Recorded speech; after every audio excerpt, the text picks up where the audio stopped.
slow your pace. Better be able to hold your weight. Yeah, motivate. With your boy Freeway Ricky Ross and your girl Miss Tasty, Street Motivation Magazine. Get ready to do an interview on him to find out how he's doing. Talk to us, baby. Man, everything's good. I'm tired, working too many hours, you know. Right, as all of us. You know, it's gonna pay off. You know, I'm just trying to get it in right now. All right, okay. Break the ice.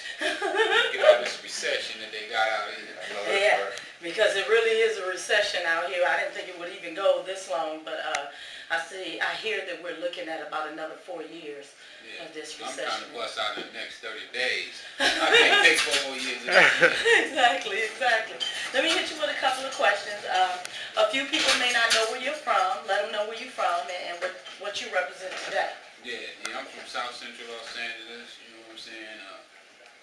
I represent the whole hip-hop community, you know, the whole race, really, for real, you know. I'm trying to represent all of it, you know, everything that's good, everything that's positive, everything that's grinding, you know, just trying to get it in for real. Okay, and that's what Street Motivation is about. Everybody already know what your past has been, and our thing is to find out what you're doing in the future and what movement you're trying to do. Movies, reality shows, records, you know what I'm saying, website, you know, I'm just getting it in I'm all over the board, you know. Right now people saying, man, you everywhere, you know what I'm saying, and that's the way I want it to be, you know. I want to be everywhere, all the time, and on time. All right.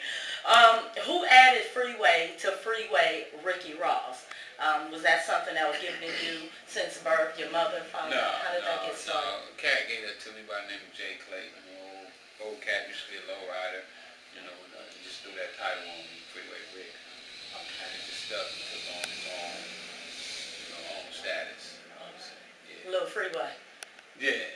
I wasn't sure because you ran fast or what. No. It was just that I stayed on the side of the freeway, and you know, that was one way to identify, you know, Rick the Saved by the Freeway. It started out like that, and then just grew as a legend.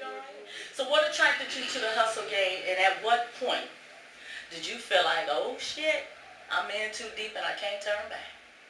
Well, what attracted me at the time, two little jobs, you know what I'm saying, I couldn't get hired. You know, I was illiterate. I couldn't read or write. Right. So And we'll get into that. My options were very limited, so it was only natural for me to gravitate towards, you know what I'm saying, basically all you had to do was just, at that time, basically all you had to do was not use drugs to make money. So.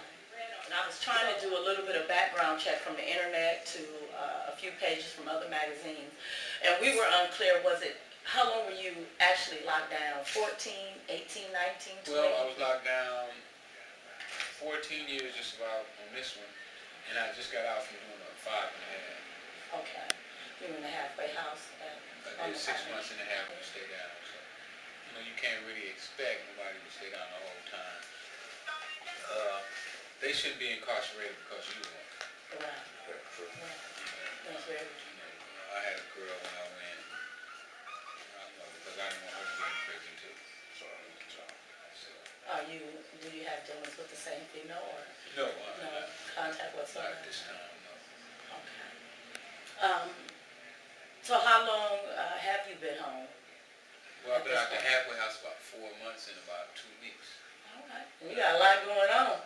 For just 4 months, you got more going on than somebody been in the military. I mean, you doing a lot already. I'm gonna do the thing. So many people have reached out to you that we know, or we know that 50 Cent reached out to you. What was said at that point, and how did you feel when he gave you a call? I was shocked, you know what I'm saying, because I just got the phone that day. You know what I'm saying? I got the phone that morning, probably around 4 o'clock when I got out to hand me a phone.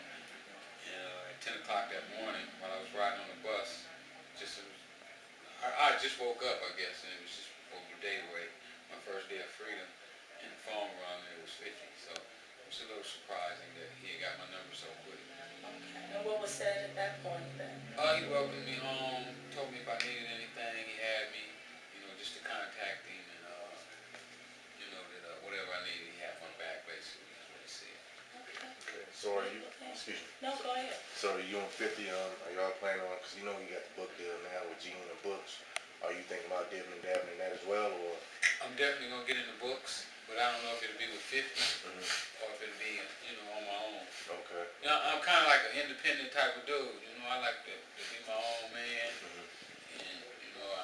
I mean, I will follow, you know what I'm saying, if it's proper, and, you know, and worthy, you know, but if not, you know, I do my own thing, I carve my own lane. First and foremost, I want to commend you on just doing the stretch that you did and also turning around into a positive. Yes. You know, because you know for yourself, a lot of cats that go into the system, you know what I'm saying, they don't use it to their benefit. No, they come out worse. Yeah. You know, the joint can either break you or make you.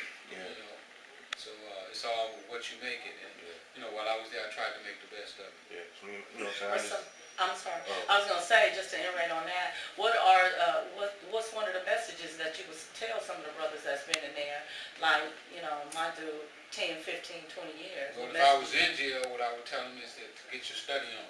You know, don't waste your time with TV and playing card games and table games, which I see a lot of guys do. You know, they waste a lot of their time. You know, time is very precious, and it's one commodity we're definitely running out of. So I would recommend to them to take that time and better themselves. And not only guys in prison, but everybody. We all should work daily to better ourselves, to get ourselves a little better than we was the day before.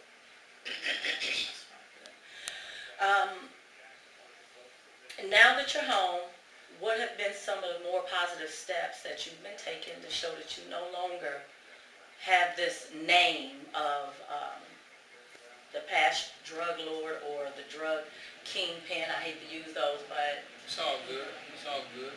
But I've been going around the schools talking to kids, you know, volunteering my time, you know, trying to help others see what I didn't see when I was a young man. You know, hopefully, you know, I can touch some people's lives. And I have, you know, I've had guys that called me that had done time with me, where I went to a school in their area and talked to the kids, and they got back to me that the kid came from school and was telling the other kids about what I told them that day in school. So, you know, that's very rewarding to know that you're having that kind of effect on them. what do you tell the children that are young? Because today we have kids that are such followers. I mean, they glorify anything. If someone gets killed, they try to glorify that. What do you tell them? What exact words would you tell a child that tries to glorify what you did? Chronological thing I try to do. You know, teach them to think for themselves and not just follow the herd. Too often we just follow the herd. We wear what everybody else is wearing. We go where everybody else goes. We drive the kind of car everybody else drives without sitting down and analyzing why we're doing these things. And that's what I basically try to teach them, you know, be able to think for yourself, make decisions that's going to benefit you and your family.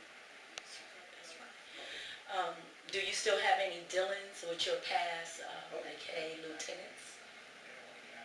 Yeah. I still communicate with a lot of my old friends.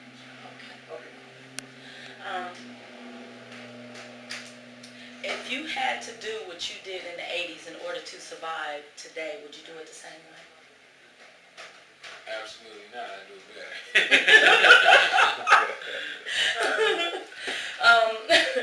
When the situation of drug dealing finally caught up with you, do you feel that it was because somebody ratted you out? I'm just, street, and please understand, street motivation, we point blank. We to the point, we don't try to sugarcoat anything. We cater to the streets.